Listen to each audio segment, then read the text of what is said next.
أعوذ بالله من الشيطان الرجيم. بسم الله الرحمن الرحيم. شهر رمضان الذي أنزل فيه القرآن هدى للناس وبينات من الهدى والفرقان فمن شهد منكم الشهر فليصمه ومن كان مريضا أو على سفر فعدة من أيام أخر. السلام علیکم ورحمۃ اللہ وبرکاتہ. بسم اللہ الرحمن الرحیم. قرآن حکیم کے چھٹے پارے کی تفسیر کا خلاصہ پیش خدمت ہے. اللہ فرماتا ہے لا يحب اللہ الجہر بالسوء من القول الا من ظلم وکان اللہ سمیعا علیما. کسی آدمی کی برائی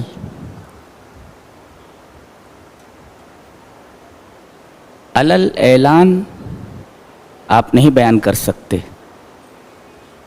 مگر ایک شرط پر. بند کر دو اس کو بند. ایک شرط پر کہ اس کے اوپر ظلم ہوا ہو. مظلوم ظالم کی بدگوئی کر سکتا ہے، اس کی اجازت ہے. الا من ظلم. نبی کریم صلی اللہ علیہ وسلم کے زمانے میں ایک واقعہ ہوا تھا. ایک صاحب آئے اور کہا کہ اللہ کے رسول میرا پڑوسی مجھے بہت ستاتا ہے. تو اللہ کے رسول نے فرمایا اپنا سامان سڑک کے اوپر رکھ دے. اس نے اپنے گھر کا سارا سامان اٹھا کر کے روڈ کے اوپر رکھ دیا، سڑک کے اوپر رکھ دیا. اب جو بھی آتا پوچھتا کیا بات ہے بھائی؟ میرا پڑوسی مجھے بہت تنگ کرتا ہے. اب سب لوگ اس کو برا بھلا کہتے ہیں، یہاں تک کہ اس آدمی نے پریشان ہو کر کے کہا کہ بھائی تو اپنا سامان گھر کے اندر رکھ لے، آئندہ میری ذات سے تجھے کوئی تکلیف نہیں ہوگی.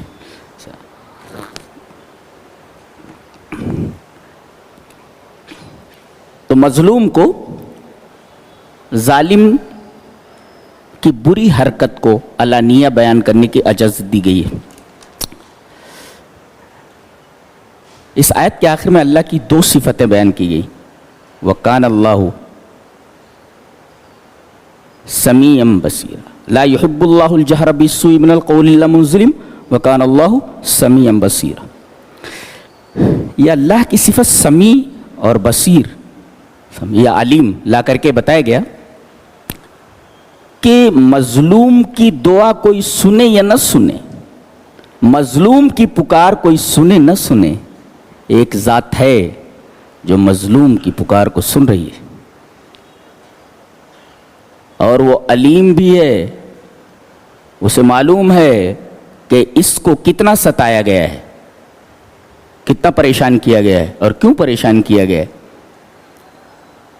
تو ظالم کو بھی ہوشیار ہو جانا چاہیے اور مظلوم کو بھی جان لینا چاہیے کہ تیری آواز اگر کوئی سنے نہ سنے مگر تیرا رب تیری آواز کو سننا ہے. اور ظالم کو معلوم ہو جانا چاہیے کہ اگر تیری اس حرکت کو کوئی بیان نہیں کر رہا ہے تو یہ مت سمجھ کہ تیری اس حرکت کا علم کسی کو نہیں ہے. تیرے رب کو تیری اس حرکت کا علم ہے اور مظلوم کی پکار کو وہ سن رہا ہے. اس کے بعد فرمایا گیا ان تبدوا خیرا او تخفوه او تعفوا عن سوء فإن اللہ کان علیا قدیرا.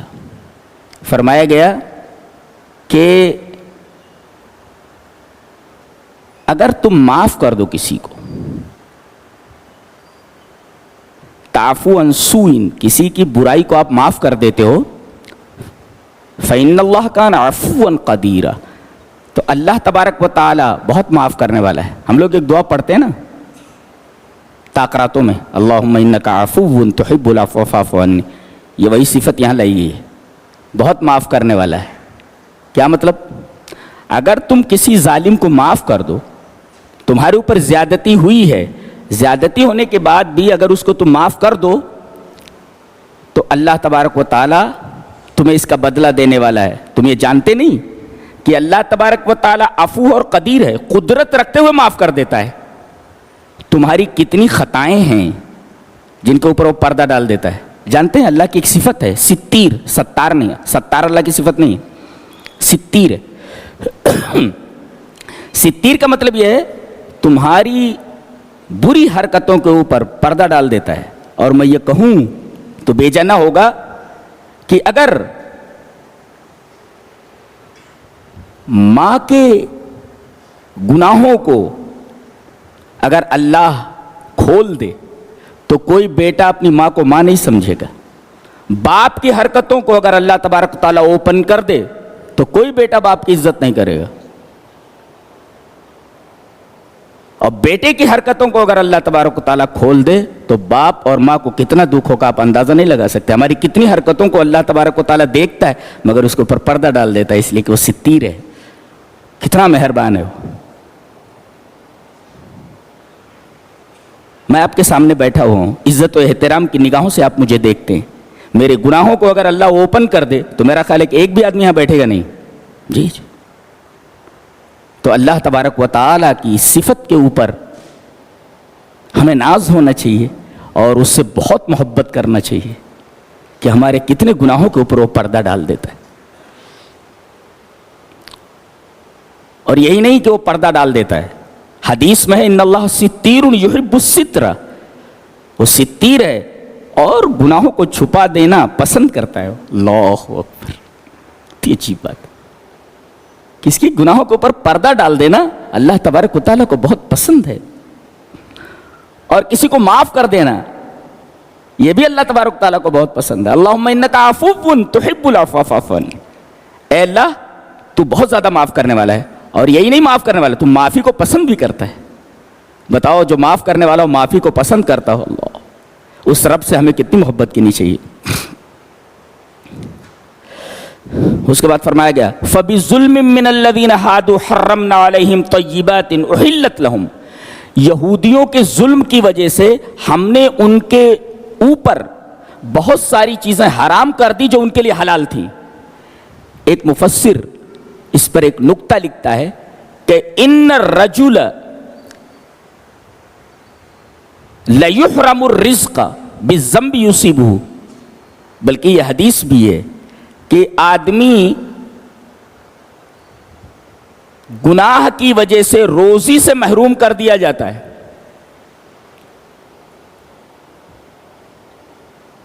گناہوں کی وجہ سے آدمی رزق سے محروم کر دیا جاتا ہے.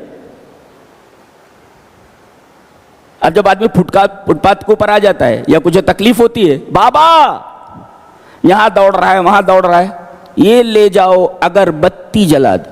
ارے اگربتی اور موم بتی سے کیا ہونے والا ہے, اس لیے کہ تجھے مرض کچھ اور ہے, وہ دوا کچھ اور دے رہا ہے. مرض تیرے اندر یہ ہے کہ تو گناہوں میں مبتلا ہے اور اس گناہ کی وجہ سے تیرا رزق روک دیا گیا ہے, تو رزق سے محروم ہو گیا ہے. تو انسان اپنے گناہوں کی وجہ سے بھی روزی سے محروم ہو جاتا ہے. بہت سارے ایسے نوجوان ہیں گناہوں میں ڈوبے ہوئے ہیں, نوکری کی تلاش میں, نوکری نہیں مل رہی ہے, ان کو معلوم نہیں کہ نوکری کیوں نہیں مل رہی ہے, جاب کیوں نہیں مل رہا ہے. تو یہ تمام چیزیں ہمیں پیش نظر رکھنی ہیں. تو یہودیوں کے ظلم کی وجہ سے ان کے اوپر بہت ساری چیزیں حرام کر دی گئیں جو حلال تھیں. فَبِظُلْمٍ مِّنَ الَّذِينَ هَادُوا حَرَّمْنَا عَلَيْهِمْ طَيِّبَاتٍ أُحِلَّتْ لَهُمْ, جو ان کے لیے حلال تھے حرام کر دی گئیں.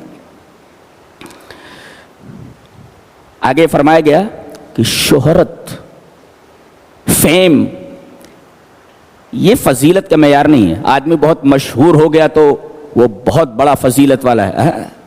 اللہ فرماتا ہے وَرُسُلًا قَدْ قَصَصْنَاهُمْ عَلَيْكَ وَرُسُلًا لَمْ نَقْصُصْهُمْ عَلَيْكَ, ہم نے کتنے انبیاء کرام کو دنیا میں بھیجا. قرآن حکیم میں میرا خیال ہے 24-25 پیغمبروں کا نام ہوگا, جبکہ لاکھ سے زیادہ پیغمبر دنیا میں آئے. سب کا نام قرآن حکیم میں نہیں ہے. پتہ یہ چلا کہ ہم نے بعض رسولوں کا تذکرہ کر دیا ہے اور بعض رسولوں کا تذکرہ نہیں کیا ہے, جس سے پتہ چلتا ہے کہ شہرت یہ فضیلت کا معیار نہیں ہے. اللہ کو کام دیکھنا ہے, اللہ کام دیکھتا ہے, چام نہیں دیکھتا. اللہ کام دیکھتا ہے. تمہارا عمل دیکھتا ہے. تو فضیلت کا معیار عمل ہے، کام ہے، نہ کہ آدمی کا نام. آدمی کو یہ سمجھ جانا چاہیے کہ اللہ تبارک و تعالیٰ کے ہاں کام پیارا ہے، نام پیارا نہیں. نام کی اہمیت نہیں ہے، کام کی اہمیت ہے. اس کے بعد فرمایا گیا کہ اے ایمان والو تم اپنے دین میں غلو مت کرو. اور اہل کتاب کو خطاب کر کے کہا گیا اے اہل کتاب خاص طور پر تم اپنے دین میں غلو مت کرو. نبی نے فرمایا تھا کہ یہ امت یہود اور نصارہ کے طریق پر اس طرح چلے گی کہ اگر وہ گوہ کے بل میں گھس جائیں گے تو یہ بھی گھس جائے گی، یہ امت بھی گھس جائے گی. اور وہی ہو رہا ہے. یورپ سے کوئی چیز درآمد ہو فوراً لپک پڑتے اس کو لینے کے لیے، جیسے وہی الہی ہو یا آسمان سے اترا ہوا کوئی من و سلوا ہو. اللہ. غلو کا مطلب ہوتا ہے 10th پاس کو BA پاس یا MA پاس بتا دیا جائے، یہ ہے غلو. اور تنقیص کیا ہے؟ MA کو کہہ دیا جائے کہ یہ 10ویں فیل ہے، تو یہ تنقیص. اور غلو ہے کسی کے وصف سے اس کو زیادہ بڑھا دینا. کیا آج ایسا نہیں ہے؟ اماموں کو نبی کا رتبہ دے دیا گیا ہے. شیخ عبد القادر جیلانی رحمت اللہ علیہ کو خدائی کا درجہ دے دیا گیا ہے. کیا ایسا نہیں ہے؟ یہ غلو ہے. عیسائیوں نے حضرت عیسیٰ علیہ السلام جو اللہ کے بندے اور اس کے رسول ہیں، اللہ کا کلمہ ہے، انہیں کہہ دیا گیا سن آف گاڈ ہیں. یہودیوں نے حضرت عزیر علیہ السلام کے بارے میں کہا سن آف گاڈ ہیں، یہ اللہ کے بیٹے ہیں. یہ تو یہ غلو ہے. غلو سے روکا گیا یا اہل الکتاب لا تغلو فی دینکم، اپنے دین میں غلو مت کرو.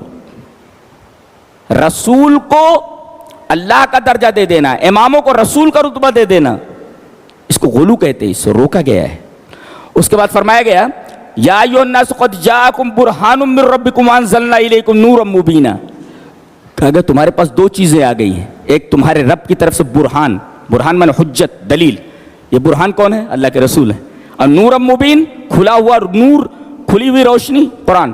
یعنی تمہارے پاس تمہارے رب نے برہان بھیج دیا ہے. یہ برہان کا مطلب کیا ہے؟ دنیا کے اندر جتنے بھی غلط دلائل ہیں اور لوگ اپنے ان غلط دلائل کی وجہ سے غلط اسٹینڈز کے اوپر جمے ہوئے ہیں، قرآن حکیم ایسی کتاب ہے ان کے سارے دلائل کو باطل کرتی ہے. برہان ہے وہ، تمام دلائل کو ریفیوٹ کرتی ہے، تمام دلائل کو باطل کرتی ہے وہ. اس وجہ سے قرآن حکیم کو بھی برہان کہا گیا، اور رسول اللہ صلی اللہ علیہ وسلم چونکہ اس برہان کو لے کر کے آئے لہذا آپ کو بھی برہان کہا گیا. اور نور مبینہ سے مراد قرآن ہے. قرآن کو نور مبین کیوں کہا گیا؟ کسی آدمی کو اپنی زندگی کو روشن کرنا ہے تو قرآن حکیم سے وابستگی پیدا کر لے. جب قرآن نور ہے، نور کا پاور ہاؤس ہے، تو آپ نور کے پاور ہاؤس سے اپنا رشتہ جوڑ لیں، آپ کی زندگی کے اندر خود بخود روشنی آ جائے گی. تو قرآن حکیم نور ہے. اگر آپ کو اپنی زندگی میں روشنی چاہیے، اندھیرا نہیں چاہیے، تو قرآن حکیم سے اپنی وابستگی پیدا کر لو، قرآن حکیم سے وابستہ ہو جاؤ. تو یا اچھا، یہ نہیں کہا گیا کہ اللہ نے برہان بھیجا ہے، تمہارے رب نے برہان بھیجا ہے. یہاں ربوبیت کا حوالہ کیوں دیا گیا؟ اس وجہ سے کہ یہ قرآن اترا ہے تمہاری تربیت کے لیے، اس وجہ سے ربوبیت کا حوالہ دیا گیا. یہ قرآن مکمل تمہاری تربیت کے لیے. اس کے بعد فرمایا گیا یا ایھا الذین آمنوا اوفوا بالعقود. ایک صاحب القمہ کر کے ہیں، وہ کہتے ہیں کہ کل ما فی القرآن یا ایھا الذین آمنوا فہو مدنی و یا ایھا الناس فہو مکی. جس بھی آیت کے شروع میں یہ نظر آئے یا ایھا الذین آمنوا تو سمجھو وہ مدنی ہے، مدنی. اور یا ایھا الناس نظر آئے تو وہ آیت مکی ہے، مکہ میں نازل. اچھا، مکی صورتیں کون سی ہیں اور مدنی صورتیں کون سی ہیں؟ ہجرت سے پہلے نبی کریم صلی اللہ علیہ وسلم نے جب مدینہ کی طرف ہجرت کی تو ہجرت سے پہلے کہیں بھی آیت نازل ہوئی ہو وہ مکی ہے، اور ہجرت کے بعد کہیں بھی نازل ہوئی ہو تو وہ مدنی ہے. تو صورتیں دو طریقے کی ہیں، ہجرت سے پہلے جو نازل ہوئی مکی، اور ہجرت کے بعد جو نازل ہوئی وہ اگرچہ مکہ میں نازل ہوئی تو مدنی ہے. بہت غور سے سنو. اے ایمان والو عقود کو پورا کرو. ایفا کا مطلب ہوتا ہے اعطاء الشیء وافیاً غیر منقوص, کسی چیز کو پورا دے دینا, دیٹ از کالڈ ایفا. تو اوفو بالعقود, عقود کو پورا کرو. یہ عقود کیا ہوتا ہے؟ عقد کہتے ہیں لائک دس, جیسے عقد کہتے ہیں گرہ لگانا, ایسا یہ گرہ لگانا. اب بتائیے اس کے اندر کوئی چیز اگر ڈال کر کے کھینچ دیں تو وہ چیز مضبوط ہو جاتی ہے. تو گرہ لگانا یہ کنایا ہے کسی عہد و پیمان کو مضبوط کرنا. انسان دو طریقے کے عہد و پیمان کرتا ہے, کہ ایک اللہ سے کیا ہے. کیا کیا ہے؟ کہ جتنے تو احکام بھیجے گا ہم اس کے اوپر عمل کریں گے. تو جتنے بھی احکام الہیہ ہیں سارے کے سارے احکام الہیہ کے اوپر آپ کو عمل کرنا ہے. یہ اللہ سے آپ نے وعدہ کیا ہوا ہے, یہ اللہ سے آپ نے عہد و پیمان کیا ہوا ہے, تو آپ کو پورا کرنا ہے. اور ایک بندہ دوسرے بندے سے کوئی عہد و پیمان کرتا ہے تو اس عہد و پیمان کو پورا کرنا ہے. عقد کے اندر ایجاب اور قبول ہوتا ہے. یہ چیز میں نے آپ کو دیا, ایسا بولتا ہے. سامنے والا بولتا ہے میں نے اس کو لیا, تو گویا کہ میں نے جو کہا وہ ایجاب ہے, اور آپ نے کہا کہ میں نے قبول کیا, یہ قبول ہے. تو ایجاب و قبول بولتے ہیں. کبھی کبھی ایسا ہوتا ہے عرف میں کہ ایجاب کی ضرورت نہیں رہتی, نہ قبول کی ضرورت ہوتی ہے. جیسے ایک مفسر نے لکھا ہے کہ کسی دکان کے اوپر لکھا ہوا الخبز بریال, 1 روپے میں 1 روٹی, تو آدمی کیا جاتا ہے, یہاں دیکھو ایجاب بھی نہیں قبول بھی نہیں, اس کو بے معاطات کہتے ہیں. بے معاطات, یہاں ایجاب بھی نہیں قبول بھی نہیں, اس لیے کہ لکھا ہوا ہے الخبز بریال, 1 روپے میں 1 روٹی, لہذا وہ 1 روپیہ رکھتا ہے اور اس کے بعد 1 روٹی اٹھا لیتا ہے. نہ اس نے قبول کہا نہ اس نے ایجاب کہا, کچھ بھی نہیں. وہ اسی طریقے سے بس میں آپ داخل ہوئے, آپ کو فلاں جگہ اترنا ہے, آپ اس کو 10 روپے دیتے ہیں, اس لیے کہ 10 روپے کا ٹکٹ وہاں تک ہوتا ہے. آپ کنڈکٹر کو 10 روپیہ دیتے ہیں اور اس کے بعد خالی اس جگہ کا نام بتاتے ہیں, اس جگہ کا ٹکٹ آپ کو دے دیتا ہے. اس کو کہتے ہیں بے معاطات. اس میں بولنے کی ضرورت نہیں, نہ ایجاب ہے نہ قبول ہے, اس لیے کہ یہ عرف کے اندر جانا اور پہچانا معاملہ ہے, لہذا اس کے اندر ایجاب اور قبول کی ضرورت نہیں رہتی. اب غور سے دیکھیں, اللہ نے پہلے کہا کہ اے ایمان والو عقود کو پورا کرو, جو عہد و پیمان تم نے اللہ سے کیا ہے وہ بھی پورا کرو. کیا مطلب؟ اللہ نے جو چیز حلال کیا ہے اس کو حلال سمجھو, اس کو استعمال کرو, اور جن چیزوں کو حرام کیا اس کے قریب بھی مت جاؤ. یہ ہے اللہ سے جو آپ نے عہد و پیمان کیا ہے اس کا ایفا کرنا. اور ایک بندے سے آپ نے وعدہ کر لیا, بندے سے آپ نے وعدہ کر لیا کہ میں فلاں وقت کے اوپر یہ چیز دے دوں گا, آپ نے وعدہ کیا, اس وعدے کو پورا کیجیے اب. جی. اور ایک نکتہ اور بہت اچھی طرح اس کو ذہن نشین کریں, تعاونوا علی البر والتقوی ولا تعاونوا علی الاثم والعدوان. ہمیشہ بھلائی اور تقوی کے اوپر دوسرے کی مدد کرو, برائی اور عدوان کے اوپر کسی کا تعاون مت کرو. بر کے اوپر تعاون کا کیا مطلب ہے؟ میں بولوں آپ سے, عبد الرحمن سے بولتا ہوں کہ میں ایک جگ پانی لے آؤ وضو کے لیے, اب یہ لے کر کے آ جاتے ہیں, تو یہ تعاون علی البر ہے, نیکی کے اوپر تعاون ہے. اور تقوی کے اوپر تعاون کیا ہے؟ ترک المحرمات. کہتے ہیں شراب کی یہ بوتل جو رکھی ہوئی توڑ دے, اس کو, محرمات کو چھوڑ دینا, تو یہ تقوی پر معاونت ہے. وضو کا پانی لے آؤ, یہ بر کے اوپر معاونت ہے. اور شراب کی یہ بوتل توڑ دے, اس لیے کہ حرام ہے یہ, تو اگر توڑ دیتا ہے تو یہ تعاون علی التقوی ہے. تو بر اور تقوی کے اوپر تعاون کا حکم دیا گیا. ولا تعاونوا علی الاثم والعدوان, اسم کے اوپر تعاون مت کرو اور عدوان کے اوپر تعاون. اسم کسے کہتے ہیں؟ ایسے گناہ جن کا تعلق اللہ سے ہے انہیں اسم کہا جاتا ہے. ایسے گناہ جن کا تعلق اللہ کے حقوق سے ہے یہ اسم ہے, اور ایسے گناہ جن کا تعلق بندوں کے حقوق سے ہے دیٹ از کالڈ عدوان. تو اسم کے اوپر بھی تعاون مت کرو اور عدوان کے اوپر بھی تعاون مت کرو. سمجھ میں آ گیا کہ بھئی اسم کہتے ہیں ان گناہوں کو جن کا تعلق اللہ کے حقوق سے ہو, اور عدوان کہتے ہیں ان گناہوں کو جن کا تعلق بندوں سے ہوں.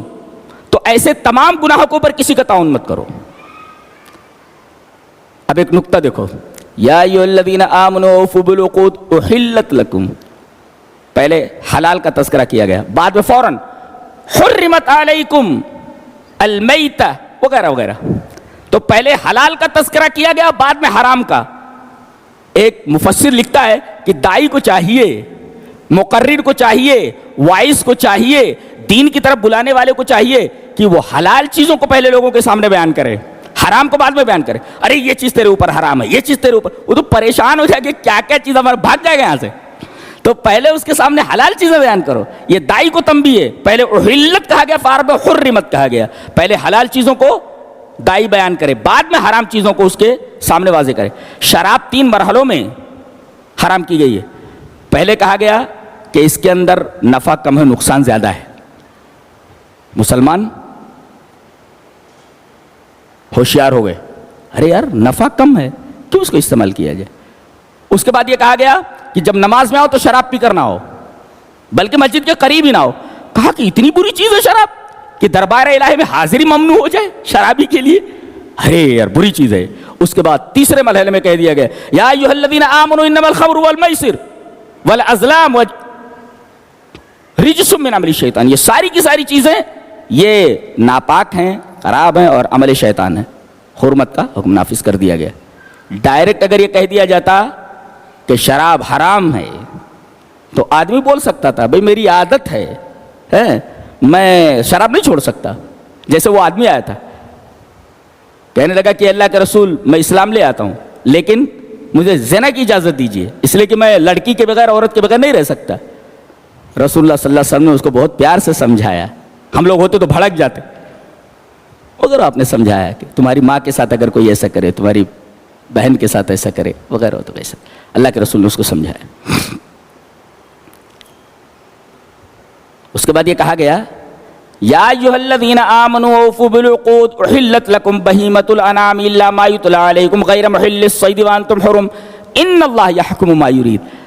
اللہ جو چاہتا ہے فیصلہ کرتا ہے. اس کے اندر کیا بتایا گیا ہے, جب اللہ کا فیصلہ آ جائے تو اس میں اپنی عقل مت دوڑاؤ, چپ چاپ مان لو اس کو. یہ کہا گیا جب اللہ کا فیصلہ آ جائے. ایک نقطہ بتاتا ہوں. اللہ نے فرمایا لتحکم بین الناس بما اراک اللہ, بندوں کے درمیان آپ فیصلہ کریں جیسا اللہ نے تم کو دکھایا ہے. ایک مفسر لکھتا ہے کہ ایک ہے منہج محمدی, ایک ہے منہج فرعونی. منہج محمدی یہ ہے کہ اللہ جس چیز کو دکھا دے, فیصلہ کر دے, چپ چاپ اس کو مان لیا جائے, یہ منہج محمدی ہے. اور منہج فرعونی کیا ہے, وہ بتایا گیا سورہ مومن کے اندر, وما اریکم الا ما ارى, میں تم کو وہی دکھا رہا ہوں جو میں دیکھ رہا ہوں. یہ فرعون کا جملہ ہے. کیا بولتا ہے, میں تم کو جو دکھا رہا ہوں وہ میں دیکھ رہا ہوں. کیا مطلب, یعنی جو میں کہہ رہا ہوں وہی تم مانو. یعنی انسان کہے کہ میری بات ہی مانو, یہ منہج فرعونی ہے. اور کوئی کہے کہ اللہ اور اس کے رسول کی بات مانو, یہ منہج محمدی ہے. اس کے بعد کہا گیا کہ 2 قسم کے جانور حرام ہیں. ایک جو پنجوں سے پکڑتا ہو, ذو مخلب, جو پڑھتا ہو پنجوں سے پکڑتا ہو, اس کو کہتے ہیں ذو مخلب, حرام ہے وہ. یہ پرندوں کے بارے میں ایک اصول ہے کہ جو پرندہ پنجوں سے شکار کرتا ہو, ذو مخلب, وہ حرام ہے. اور جو جانور پرندوں کے علاوہ جو جانور ذو ناب ہو, یعنی کچلیوں والے دانت رکھتا ہو, پوائنٹڈ دانت, وہ حرام ہے. جیسے شیر, اس لیے کہ آپ دیکھو شیر کیسے شکار کرتا ہے, ڈائریکٹ گلا پکڑ لیتا, دانتوں سے گلا پکڑ لیتا ہے, اسے ڈائریکٹ اپنی شکار کیسے گلا پکڑ لیتا دانتوں سے, اور وہ کچلیوں والے دانت ہوتے ہیں. اس میں ساری چیزیں آ گئی, نیولا ہے, بلی ہے, کتا ہے, چوہا ہے, سارے کے سارے یہ کچلیوں کے دانت سے پکڑتے ہیں, کھاتے ہیں. یہ تو جانوروں میں ذو ناب, کچلیوں والے دانت والے جانور حرام ہے. اور پرندوں میں جو ذو مخلب ہیں, جو پنجوں سے پکڑتے ہیں, یہ حرام ہے. یہ بتا دیا گیا. اس کے بعد کہا گیا کہ کتابیہ جو عورت ہوتی ہیں, یہودی لڑکیاں اور عیسائی لڑکیاں, کیا ان سے مسلمان لڑکے شادی کر سکتے ہیں؟ بتایا گیا والمحصنات من المؤمنات والمحصنات من الذين اوتوا الكتاب من قبلكم اذا اتيتموهن اجورهن محسنين غير مسافحين ولا متخذي اخدان ومن يكفر بالايمان فقد حبط عمله فرمایا گیا کہ عیسائی لڑکیاں، یہودی لڑکیاں تمہارے لیے حلال ہیں، تم ان سے شادی کر سکتے ہو، تم ان سے شادی کر سکتے ہو، لیکن چند شرائط ہیں۔ ایک تو یہ کہ وہ محصنات ہوں، عفیفہ اور پاک دامن ہوں۔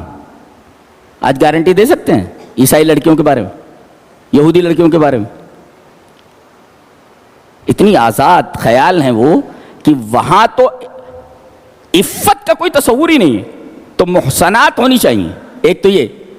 اور دوسرے یہ کہ اگر ایمان کا خطرہ ہو، وَمَن يَكْفُرْ بِالْإِيمَانِ فَقَدْ حَبِطَ عَمَلُهُ، اگر آپ کے ایمان کو خطرہ ہے تو ایک ہے جائز ہونا، اگر کسی جائز فعل سے فرض متاثر ہوتا ہو تو جائز فعل کو چھوڑ دینا چاہیے۔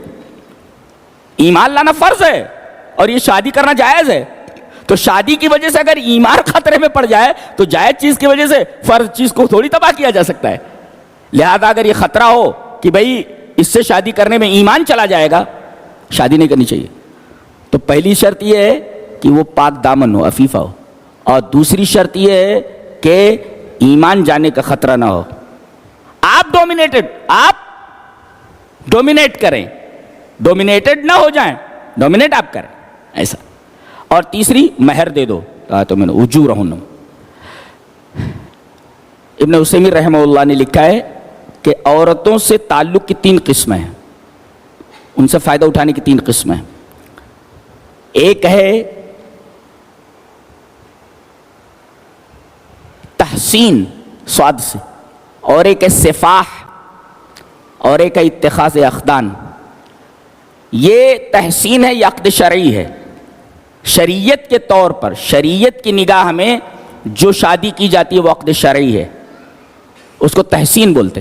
اور سفاح کھلا ہوا زنا، زنا معلن، کھلے ہوئے زنا کو سفاح کہا گیا ہے۔ اس طریقے سے آدمی تعلق قائم کرتا ہے عورت سے۔ اور تیسرا ہے چھپ کر کے، بوائے فرینڈ بنا کر کے، گرل فرینڈ بنا کر کے، اس کو کہتے ہیں اتخاذ اخدان۔ ان میں پہلی صورت جائز ہے، یہ دونوں صورتیں ناجائز ہیں۔ یعنی تحسین حلال ہے جو عقد شرعی ہے، زنا معلن یعنی صفا اعلانیہ زنا یہ بھی حرام ہے، اور اتخاذ اخدان یعنی چوری چھپے آشنائی کرنا، تعلق رکھنا لڑکی سے، یہ تینوں میں سے پہلا جو ہے تحسین، یہ حلال ہے، بقیہ 2 حرام۔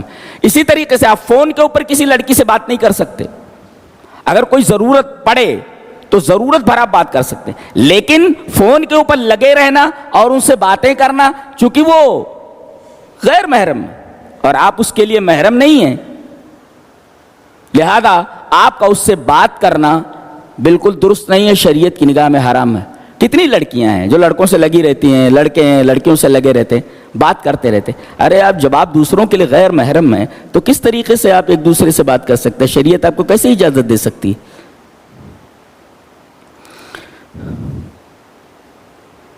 آگے فرمایا گیا ہے یا ایھا الذین آمنوا اتقوا اللہ وابتغوا الیہ الوسیلہ۔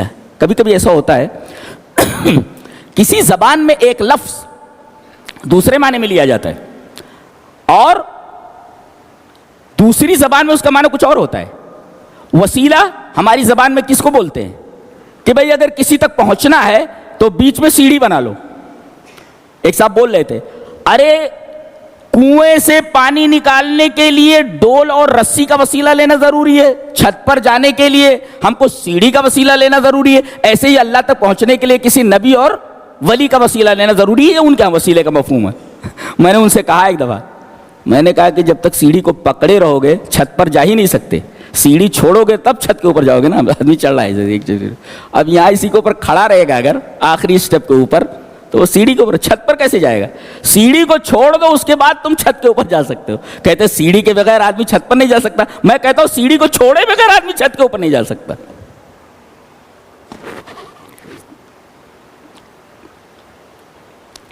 تو یہ وسیلے کا معنی ہمارے یہاں ہے اردو، عربی میں کیا معنی ہے؟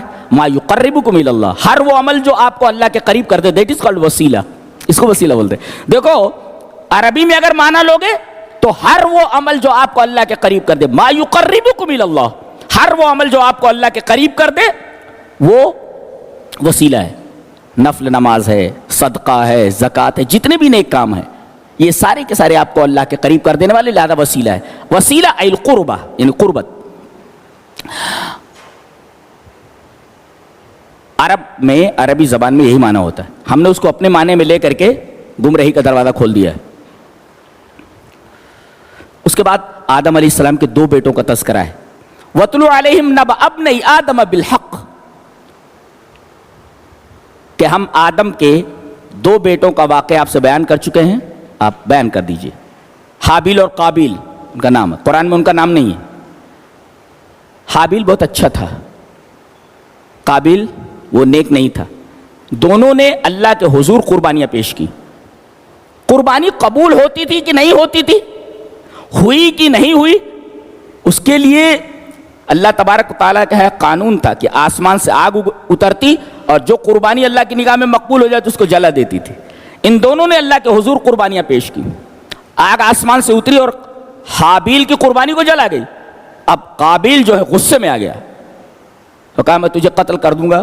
اس نے قتل کر دیا. اللہ نے فرمایا انما یتقبل اللہ من المتقین، کوئی بھی عمل بغیر تقوی کے قبول نہیں ہوتا. اللہ اکبر، نقطہ بتا دیا گیا. قربانی، نماز، کوئی بھی نیک عمل بغیر تقوی قبول نہیں ہوتا. انما یتقبل اللہ من المتقین، حصر کے ساتھ فرمایا گیا. انما حصر کے لیے آتا ہے. فرمایا گیا کہ تقوی اگر ہے تب ہی اللہ تبارک و تعالیٰ کے ہاں وہ عمل مقبول ہے. شاید اس سے پہلے کوئی مرا نہیں تھا، اس کو سمجھ میں نہیں آ رہا تھا کہ اس کو میں نے مار دیا ہے تو اب میں اس کا کیا کروں. وہ لاش لیا ادھر ادھر پھر رہا تھا، پریشان تھا وہ. تو اللہ تعالیٰ نے کوا بھیجا. فبعث اللہ غرابا، غراب مینس کرو، کوا وہ بھیجا. اس کا مطلب یہ کوا آدم علیہ السلام کے زمانے سے ہو. آدم علیہ السلام کے زمانے سے یہ کوا ہے. اللہ نے اس کو بھیجا.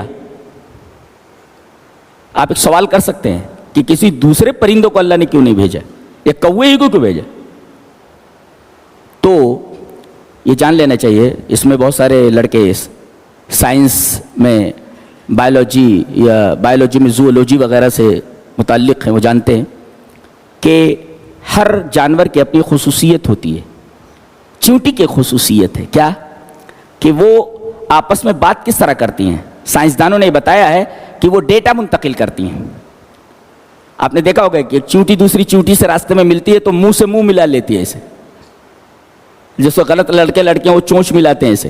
تو ایسے یہ چیونٹی جب دوسری چیونٹی سے ملتی ہے تو وہ منہ سے منہ ملا لیتی ہے اور اس میں ایک مادہ ہوتا ہے، وہ مادہ یہ چیونٹی دوسری چیونٹی کو منتقل کر دیتی ہے اور اس ڈیٹا کو وہ ڈیکوڈ کرتی ہے اور سمجھ جاتی ہے کہ چیونٹی نے کیا کہا ہے.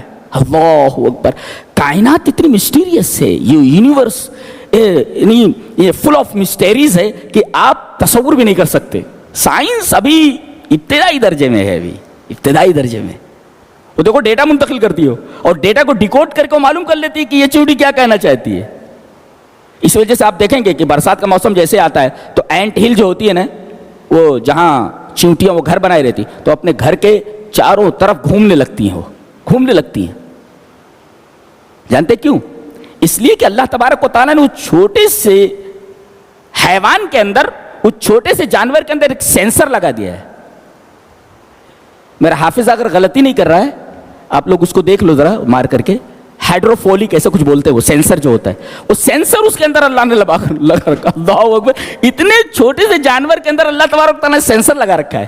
جب بارش ہونا ہوتی ہے تو اس میں نمی کا جو تناسب ہوتا ہے، نمی کا جو ریشیو تو بڑھ جاتا ہے اور اس بڑھے ہوئے تناسب کو، نمی کے، اس کا ایک سینسر، چیونٹی کا سینسر محسوس کر لیتا ہے اور ان کو معلوم ہو جاتا ہے کہ بارش ہونے والی ہے. لہذا وہ تیاریاں کرنے لگتی ہیں کہ غلے کو، اپنے کھانے کو کہاں لے جایا جائے، کہاں رکھا جائے، ہم لوگ کہاں رہیں گے، وغیرہ وغیرہ. کیا کائنات ہے، بنانے والا کیسا ہے. اسرار کا پردہ پڑا ہوا ہے، فل آف مسٹیریز. پوری کائنات، پوری یونیورس مسٹیریز سے بھری ہوئی ہے. تو اللہ تبارک و تعالیٰ نے اس کوے کے اندر بھی خصوصیت رکھی ہے. بتا ہے تو کالا، گندگی کھاتا ہے، لیکن اس کے اندر ایک خصوصیت ہے کیا کہ کسی چیز کو کھود کر کے، اس کو کھود کر کے اچھی جگہ چھپا دیتا ہے پہلے وہ کھودتا ہے, کھودنے کے بعد اس چیز کو چھپا دیتا ہے. تو اللہ تعالیٰ نے اس کو اس صفت کی وجہ سے اس کے پاس بھیجا. اس نے دیکھا کہ کوئی چیز کوا لایا ہے, وہ بتاتے ہیں نا کہ ایک کوا دوسرے کوے سے لڑا اور ایک کوے نے دوسرے کوے کو مار دیا, پھر اس کو دفن کر دیا. صحیح نہیں ہے یہ روایت صحیح نہیں ہے. صحیح یہ ہے کہ کوے کی فطرت اللہ تبارک تعالیٰ نے اس طرح بنائی ہے کہ وہ کسی چیز کو جب چھینتا ہے تو لے جا کر کے اسے کھود کر کے کسی جگہ پر اچھی طرح چھپا دیتا ہے. قابیل نے وہی دیکھا, اچھا یہ کہیں سے ایک چیز لایا, دیکھو کیسا کھود کر کے اس کو چھپا رہا ہے, اس کے اوپر مٹی ڈالنا ہے. اس نے ویسا ہی کیا, زمین کھودی اور اپنے بھائی کو اس کے اندر دفن کر دیا. گویا دفن کرنا یہ حضرت آدم علیہ السلام سے لے کر کے, اور یہ فطرت ہے, اس لیے کہ کوے نے بتایا. ایک کوے کو معلوم ہے کہ کوئی مر جائے تو اس کو دفن کیا جاتا ہے, اس کو جلایا نہیں جاتا. اسے جانور کو بھی معلوم ہے.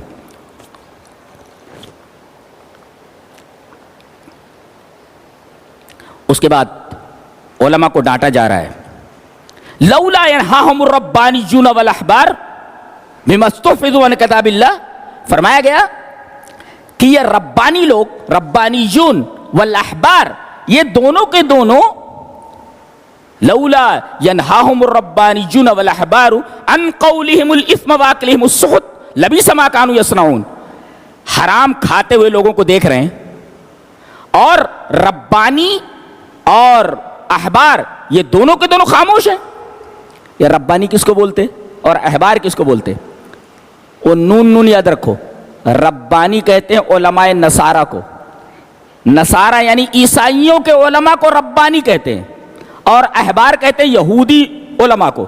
تو علماء النصارہ وہ ربانی ہیں, اور علماء الیہود یہ احبار ہیں.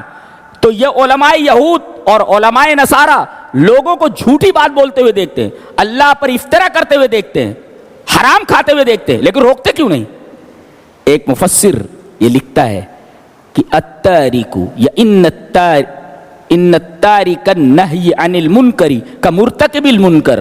یعنی آدمی منکر چیز کو دیکھ کر کے اگر خاموش رہتا ہے تو سمجھو وہ کر رہا ہے. یعنی نہی عن المنکر کا ارتکاب کرتے ہوئے کسی کو دیکھ رہا ہے, روک نہیں رہا ہے, تو وہ منکر کے ارتکاب کرنے والے کی طرح ہے. سمجھو وہ کر رہا ہے. وہ کسی پر ظلم ہوتے ہوئے دیکھ کر کے آدمی خاموش رہتا ہے تو خود ظالم ہے. وہ کسی کو برائی کرتے ہوئے دیکھ کر کے خاموش رہ رہا اور برائی پر انگلی نہیں اٹھا رہا, خود برا ہے وہ. اور اس کے 3 مرحلے, اگر آپ طاقت سے روک سکتے, ہاتھ سے طاقت سے منکر کو روک دو, اور اگر آپ زبان سے روک سکتے ہیں زبان سے روک دو, اور اگر دونوں نہیں کر سکتے تو کم سے کم دل میں برا سمجھو. دل میں برا سمجھنے کا مطلب ہے کہ ایسے لوگوں کو اپنے پاس مت بٹھاؤ, ان کی محفلوں میں مت جاؤ. اور اگر یہ تینوں چیزیں نہیں ہیں تو اس کے بعد تمہارے دل میں مثقال حبۃ من خردل, رائی کے برابر بھی ایمان نہیں ہے. ایک مفسر لکھتے ہیں عالم کی 3 قسمیں ہوتی ہیں, اس کو یاد رکھو. عالم ملت اور عالم امت اور عالم دولت, 3 طریقے کے عالم ہوتے ہیں. عالم ملت یعنی اللہ جیسا حکم دیتا ہے اس کے حکم کے مطابق لوگوں کو مسئلے بتاتا ہے, اس کو کہتے ہیں عالم ملت. اور ایک ہوتا ہے عالم امت, جتنی نوٹ اتنا فتویٰ, جیسی نوٹ ویسا فتویٰ, یہ عالم امت ہے. اور ایک ہوتا عالم دولت, یہ دولت نہیں روپیہ پیسہ نہیں, دولت مطلب حکومت.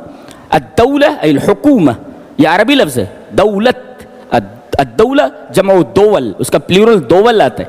تو حکومت کا آدمی حکومت جیسا حکم دے اسی طریقے سے فتویٰ دے دے, یہ عالم دولت ہے. کہتے ہیں عالم ملت اللہ کے نزدیک پسندیدہ ہے. یہ دونوں کے دونوں, عالم امت اور عالم دولت, دونوں کے دونوں ناپسندیدہ اللہ کے نزدیک.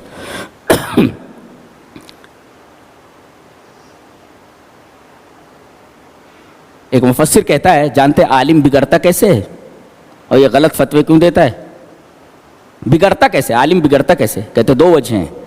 ایک تو خشیت الناس, لوگوں سے ڈر کر کے کہ اگر میں نے صحیح بتایا تو میری گردن ناپ دیں گے لوگ, میں مار دیں گے, لوگوں سے ڈر کر کے.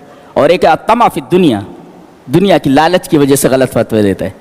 تو آدمی منحرف کیوں ہوتا, عالم غلط راستے پر کیوں جاتا ہے؟ 2 چیزوں کی وجہ سے, خشیت الناس, لوگوں کے ڈر کی وجہ سے, یا الطمع فی الدنیا، دنیا کی لالچ کی وجہ سے، یہ دونوں چیزوں میں سے کوئی ایک چیز آ جائے تو عالم وہ پٹری سے اتر جاتا ہے، صراط مستقیم سے ہٹ جاتا ہے۔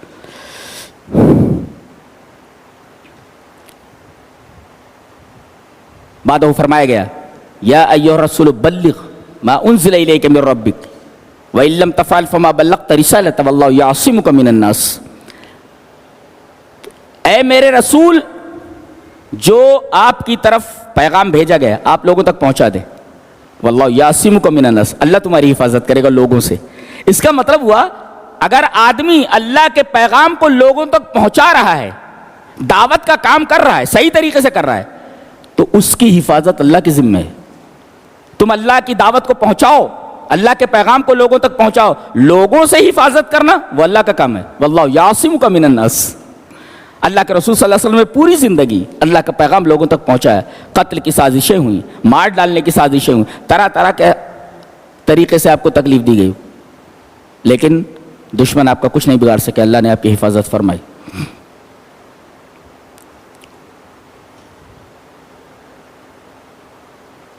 اس کے بعد ایک بڑی پیاری بات کہی جا رہی ہے کہ حضرت عیسیٰ علیہ السلام کو تم کیا سمجھتے ہو؟ بولے سن آف گاڈ ہے، معبود ہے۔ مریم کو کیا سمجھتے ہو؟ بولے وہ بھی اللہ میاں کی بیوی ہے، اللہ کی بیوی۔ اللہ نے فرمایا کانا یاکلان الطعام، دونوں کھانا کھاتے تھے، دونوں کھانا کھاتے تھے۔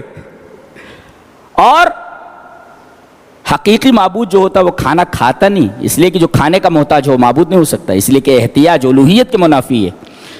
کھانے کا جو محتاج ہو معبود کیسے ہو سکتا ہے؟ اب یہ دونوں کھانا کھاتے تھے، اور ظاہر ہے کہ جو کھانا کھاتا ہے وہ باتھ روم میں ضرور جاتا ہے، تو جو باتھ روم کرے جو کھانا کھائے وہ معبود کیسے ہو سکتا ہے؟ یہ پیمانہ دے دیا گیا آپ کو، ایک معیار ہے، اس پیمانے پر رکھ کر کے دیکھو کہ کون معبود ہو سکتا ہے کون نہیں۔ اگر وہ کھانا کھاتا ہے تو معبود نہیں ہو سکتا، کھانا کھائے گا تو باتھ روم جائے گا، تو جو کھانا کھاتا ہے جو باتھ روم جاتا ہے وہ معبود نہیں ہو سکتا۔ کانا یاکلان الطعام، مریم بھی کھانا کھاتی تھی اور عیسیٰ علیہ السلام بھی کھانا کھاتے تھے، ظاہر ہے جو کھانے کا محتاج ہو کبھی معبود نہیں ہو سکتا۔ اور ایک عجیب بات آپ کو بتاؤں کہ جتنا بڑا گناہ عیسائیوں نے کیا ہے اور یہودیوں نے کیا ہے اتنا بڑا گناہ کسی نے نہیں کیا ہے، اور جتنی بڑی گالی ان لوگوں نے اللہ کو دی ہے کسی اور نے نہیں۔ اللہ نے فرمایا سورہ مریم کے اندر کوئی یہ کہے کہ میرا بیٹا ہے تو یہ اتنی بڑی بات ہے کہ آسمان اس کو برداشت نہیں کر سکتا۔ قریب ہے کہ پہاڑ بھد سے گر جائیں زمین کے اوپر، آسمان پھٹ پڑے، زمین پھٹ جائے، یہ اتنی بڑی بات ہے۔ کوئی اگر یہ کہہ دے کہ اللہ کے بیٹا ہے، یہ بہت بڑی گالی ہے اللہ کے لیے۔ اتنی بڑی گالی انہوں نے اللہ کو دی ہے اور آج تک دے رہے ہیں، برابر ہے، دیتے رہے۔ اللہ فرما رہا ہے افلا یتوبون الی اللہ ویستغفرون واللہ غفور رحیم، یہ توبہ کیوں نہیں کر لیتے کہ میں انہیں معاف کر دیتا؟ اللہ کو گالی دینے والے روزانہ، حضرت عیسیٰ کو اللہ کا بیٹا کہنے والے لوگ، دنیا کی بدترین گالی دینے والے اللہ کو، ان کے بارے میں اللہ فرما رہا ہے یہ توبہ کیوں نہیں کر لیتے؟ اگر توبہ کر لے تو انہیں معاف کر دوں گا۔ خوش ہو جاؤ آپ لوگ، ہم لوگ کم سے کم ویسے تو نہیں، ہم لوگ تو اللہ کو گالی نہیں دیتے، گنہگار ہیں۔ اب اگر ان کو امید دلا دی گئی تو ہم لوگوں کو اللہ تبارک و تعالیٰ سے کتنی امید ہونی چاہیے کہ اگر وہ ان لوگوں کو جو دنیا کی بدترین گالی دیتے ہیں اللہ تبارک و تعالیٰ کو، اس کا بیٹا ٹھہراتے ہیں حضرت عیسیٰ کو اور عزیر کو، اگر ان کے بارے میں کہتا ہے افلا یتوبون الی اللہ ویستغفرون، وہ توبہ کیوں نہیں کر لیتے، استغفار کیوں نہیں کر لیتے، واللہ غفور رحیم، اللہ غفور رحیم ان کے لیے، تو بتاؤ ہم لوگوں کو اللہ تبارک و تعالیٰ سے کتنی امید ہونی چاہیے۔ بیڑا پار ہے انشاءاللہ ہم لوگوں کا، بس یہ کہ آپ لوگ سیدھے راستے پر جمے رہو اور مرنے سے پہلے اپنے گناہوں کی معافی اللہ تبارک و تعالیٰ سے مانگ لو۔ اللہ ہمیں نیک عمل اور اچھی سمجھ کی توفیق عطا فرمائے۔ وآخر دعوانا ان الحمد للہ رب العالمین۔